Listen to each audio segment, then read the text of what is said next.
Hey everybody, welcome back to Park Ave RC. My name is Richard, and in today's video I'd like to go over my Kraton 4S build.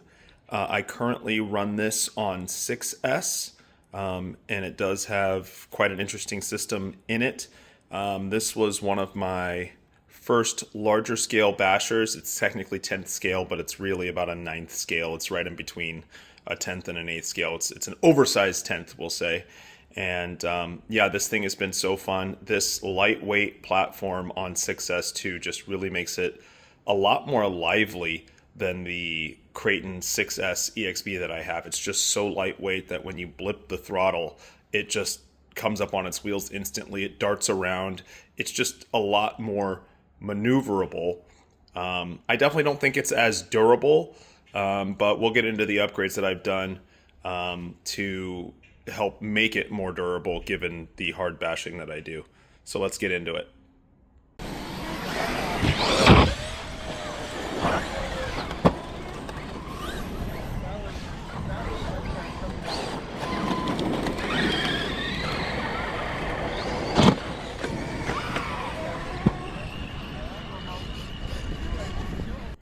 We'll start with the body here. Not much to report. I'm actually quite surprised this body has held up as well as it has.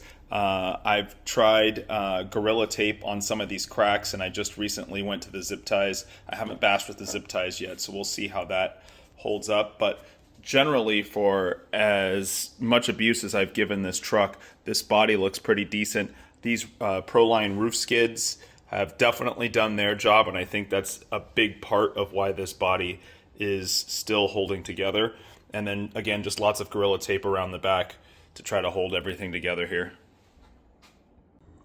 Alright, let's start with the power system. So I've got a Castle 1515 motor, which I think is a 4075 sized can. I still don't quite understand Castle numbers and how they number them. But yeah, 4075 is the size of the can. It's a 2200 kV can. And it was paired with a Cobra 8 ESC, but the Cobra 8 was giving me a bunch of issues, and I think I rant about it in my Arma Fury video. But instead, I've since replaced that with a Hobbywing Quick One 8BL 150. This is also a 6S ESC, and this thing has been amazing. Fairly affordable, really powerful. Pairs really well with this Castle motor. You know, it stinks I can't run it censored, but I really don't care. Honestly, the motor's so overpowered for this lightweight platform that it doesn't cog anyway. And so, yeah, that's my power system. I'm pretty sure I have a Flash Hobby 45 kilogram servo in here from Amazon. I do like Flash Hobby stuff. It is brushless. I do like their servos. For an Amazon servo. I am still rocking the stock radio though. I don't want to forget to mention that. Moving over to the Driveline, there's really not many upgrades. I did go with a Hot Racing center drive shaft there just to handle the extra power coming from the 6S system, and the motor mount is also, it's kind of hard to see. Actually, let me move this block out of here.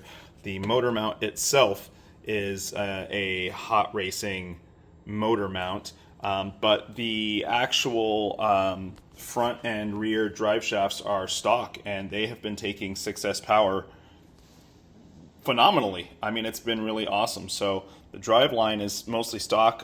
These 4S cars do come with the fully aluminum or fully sintered steel diff gears. I'm pretty sure I earplugged the center diff when I first got this truck. The front tires were ballooning insanely badly, bleeding off all that power. So I'm pretty sure I earplugged the center diff here. But yeah, that's it for the Driveline. For the suspension, I have the M2C Zero Rebound shock caps. So these are emulsion style shock caps. And then I also have their enhanced pistons in here to really slow the rebound. And I honestly have to say, of all of my rigs, which I have quite a few, I think this one lands the most plush. I think the combination of its lightweight with these ZRS shock caps, when this thing lands, it just sticks to the ground. There is no bounce, regardless of the height that I hug it from. This is like the most plush suspension of any truck that I own. So the M2C shock caps and pistons are a huge recommend, and I'm sure I thickened up the oil. I'm sure I'm running 80 or 90 weight oil in these shocks as well.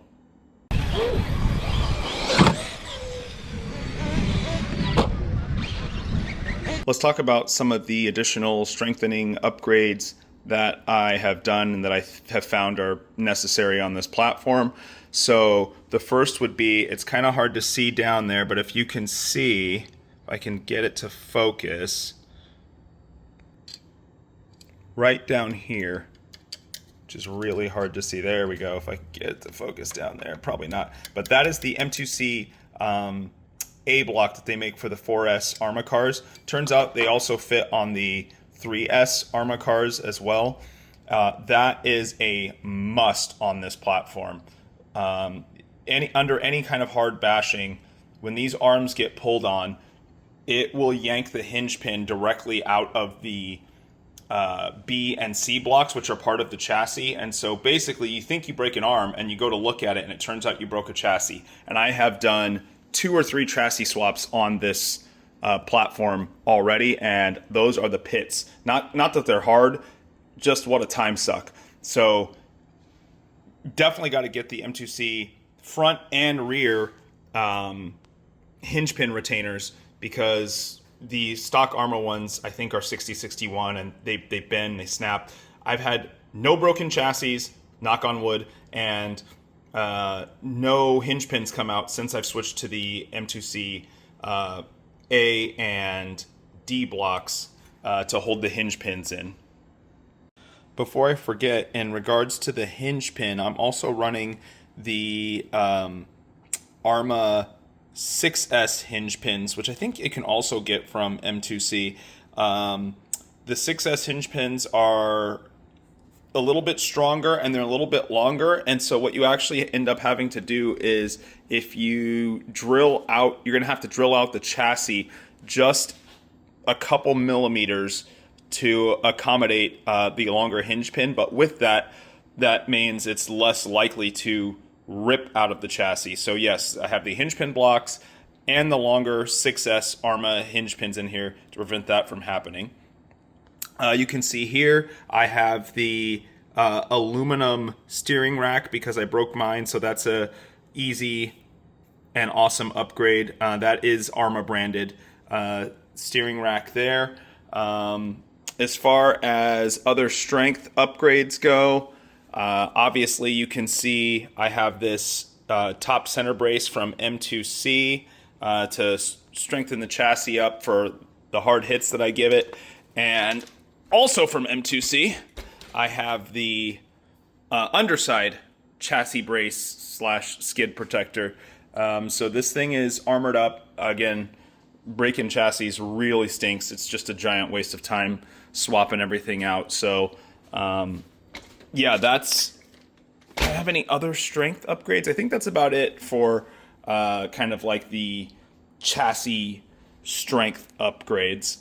Another obvious upgrade is this Garage Life RC wing mount. Super flexible, super strong, and I've got a lot of these bumpers and wing mounts on a lot of my 6S stuff from Garage Life RC.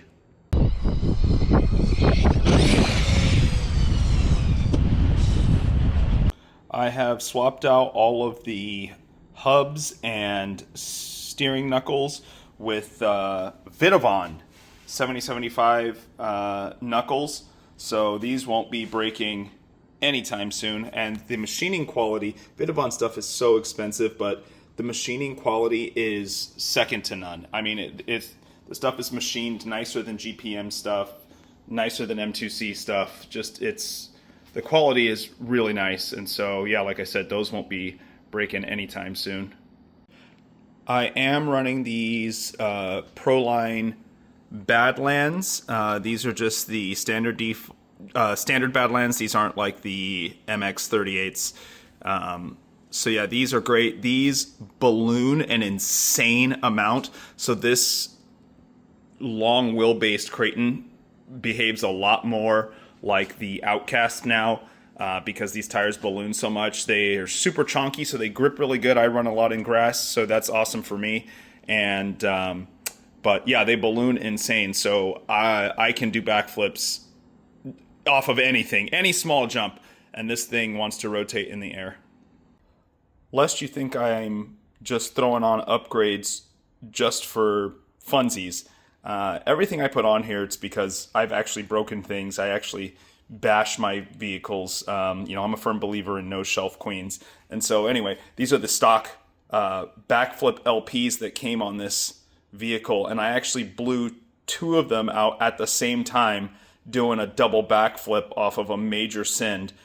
Both of the rears exploded mid-air. I'll see if I can find the video of that because it was pretty awesome. Oh no!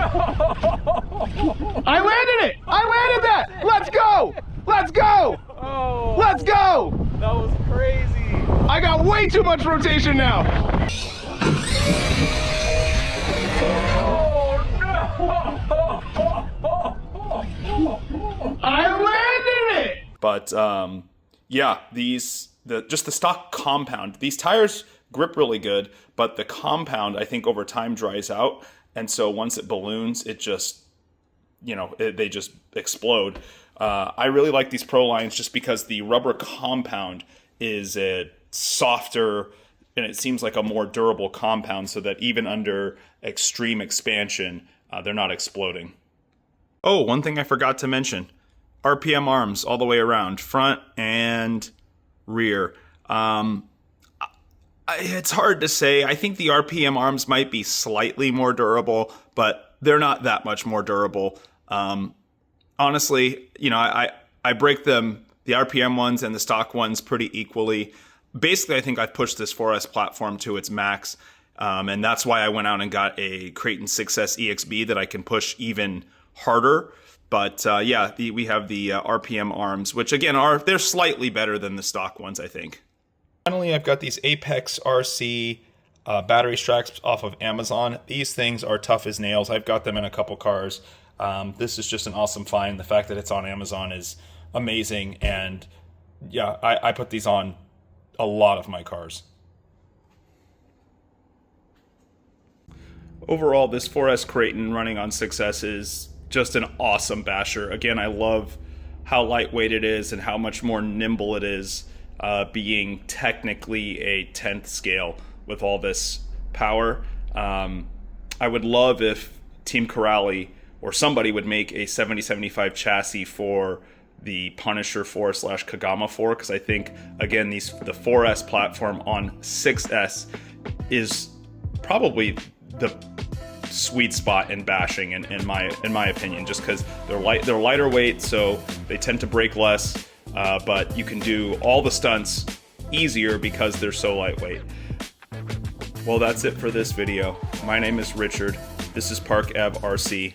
Always remember, God loves you. Peace.